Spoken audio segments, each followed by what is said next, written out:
of our heritage and traditions. We will do whatever is right in our national interest.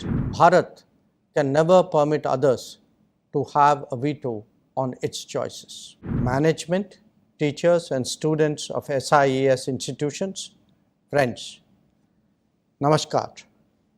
And let me begin by thanking the South Indian Education Society, SIES, for this exceptional honor. It is special because the award being given by one of the oldest educational societies of our country. But even more so, since it is named after a great spiritual figure of our times, Mahaswami, Sri Chandrasekharendra Saraswati. We all know that Mahaperiyar led our spiritual awakening at a critical juncture of our contemporary history. Egalitarian in his outlook and inclusive in his precepts, the sage of Kanchipuram was the very epitome of leadership in spiritual and public life. Friends, the profound influence of the Mahaswami is felt even today by all of us on so many issues. What perhaps resonates most strongly is the manner in which he espoused our culture, traditions and heritage.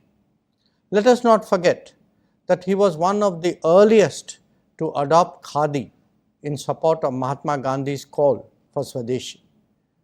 Throughout his life, he remained deeply focused on the interests of the nation and societal well-being. At the same time, he had a strong international outlook. His memorable composition of Maitrim Bhajata, later sung at the United Nations by Bharat Ratna MS Subbulakshmi, spoke of his belief in universal brotherhood and compassion. He interacted with thinkers and scholars from different parts of the world and all walks of life. He was revered for his wisdom and conviction, as well as for his extreme simplicity, austerity, and true renunciation.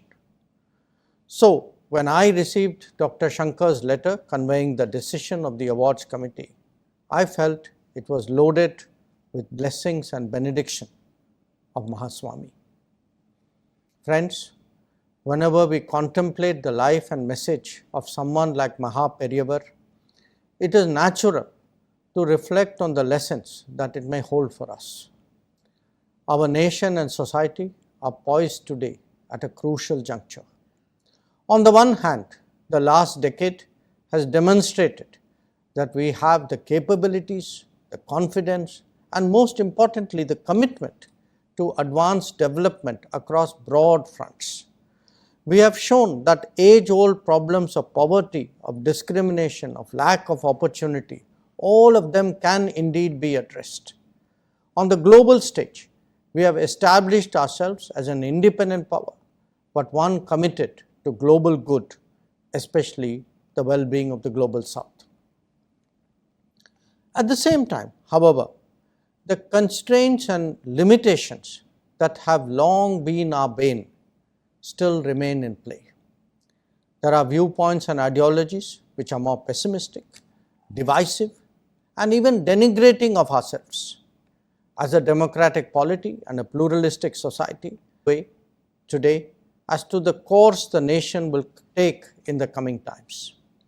It is discussed in intellectual circles and argued in the political arena. At the end of the day, both the direction and destination would depend on our identity as a people, our convictions as a society, and our vision as a nation. It is in that regard that the thoughts and teachings of Mahaperiyar are so instructive. Friends, if there is a single concept that is the fulcrum of this process, it is the belief in Bharat. What that signifies is a determination to capture the full value of our past civilization rather than allow ourselves to be defined by others. For too long, we were schooled to visualize modernity and progress as a rejection of our heritage and traditions. Perhaps this came from affinity for imported models, or perhaps it was a discomfort with our own practices.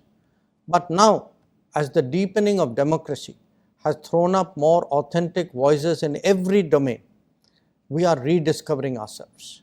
And in that process, we are also finding again our own persona. It is the deep inherent unity of our existence that has allowed diversity to flower in our land. This should never be misportrayed as a negotiation between parts that are actually so integral. Nor can our great nation be projected as an idea. On the contrary, it is a timeless reality and an enduring feature in a changing world. Friends, a direct consequence of this development is greater assertion of our sense of independence. This does not just mean taking a stance different where required from the dominant thinking of the day. It is expressed even more in the ability to analyze problems and find solutions for ourselves. Examples of this mindset are very diverse because they span so many domains and address new situations every day. In foreign policy, for example, it could be advocacy of diplomacy and dialogue during a conflict when much of the world has actually turned its back on it. Equally, it may mean uncompromising opposition to terrorism and hostage-taking when others, for political convenience, may choose to gloss over it. Or for that matter, stand up for the African Union in the G20 or for the Global South during the COVID pandemic. Independence should also never be confused for neutrality.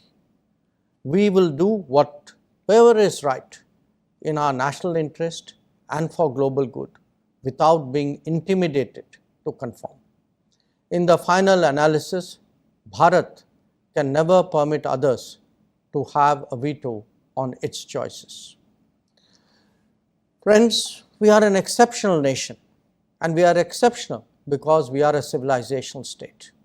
Such a country will only exercise influence when it fully leverages its cultural strengths in the global arena.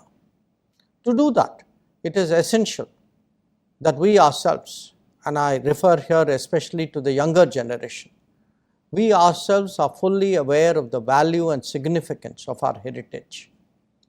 This can be articulated at various levels, but most important, should have an impact at the societal one.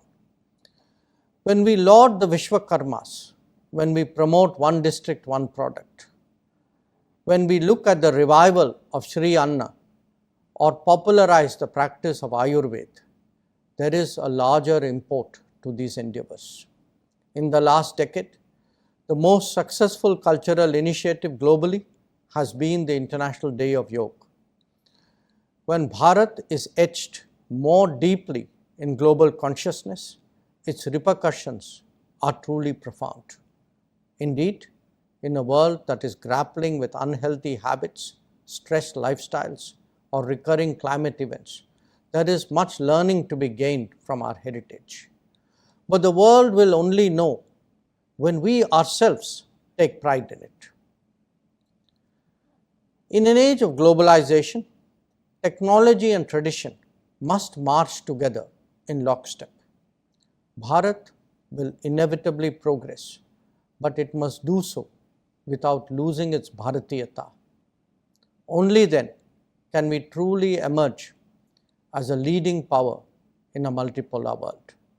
As we work towards that objective, Mahaswami will always remain as an inspiration. I conclude by paying my deep respects as I receive this honor named after him. Thank you for your attention.